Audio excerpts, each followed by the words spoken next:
Good evening everyone.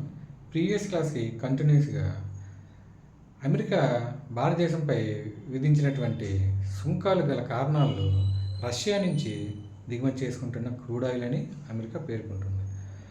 అయితే ప్రపంచమంతా Russia మరియు ఉక్రెయిన్ మధ్య యుద్ధం ఆగిపోవాలని అనుకుంటే భారతదేశం మాత్రం రష్యా నుంచి తక్కువ రేటుకే క్రూడ్ ఆయిల్, మిలిటరీ ఉత్పత్తుల్ని కొనుక్కొని వాటి అవసరాలను తీర్చుకుంటూ క్రూడ్ ఆయిల్ ద్వారా ఆర్థిక వ్యవస్థను బలోపేతం చేసుకోవాలని ఆలోచిస్తూ ఈ క్రూడ్ ఆయిల్ ద్వారా వచ్చిన డబ్బులతోనే రష్యా ఉక్రెయిన్తో యుద్ధం చేస్తుందని అమెరికా వాదన.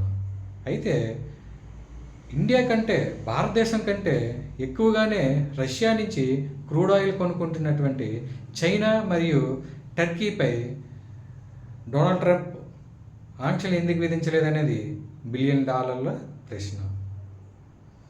అలానే ఏ బిగ్ బ్యూటిఫుల్ బిల్ ప్రవేశపెట్టింది. ఈ బిల్లు వల్ల అమెరికా లోటు బడ్జెట్లోకి వెళ్తుంది. ఈ లోటు బడ్జెట్ని పూడ్చుకోవడం కోసం ద్రవ్య విధానాన్ని లేదా కోశ విధానాన్ని అనుసరించాలే తప్ప సుంకాల రూపంలో వాణిజ్యాన్ని దెబ్బతీయకూడదనేది నిపుణుల యొక్క అభిప్రాయం. ప్రపంచ స్థాయి ఆర్థికవేత్తలు డొనాల్డ్ ట్రంప్ని తీవ్ర స్థాయిలో విమర్శిస్తున్నారు. He's a transactional man, business man.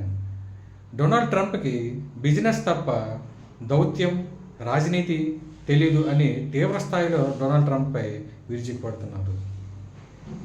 వాళ్ళు చెప్పిన దాంట్లో నిజం లేకపోలేదని సగటు మనిషికి అర్థమవుతుంది.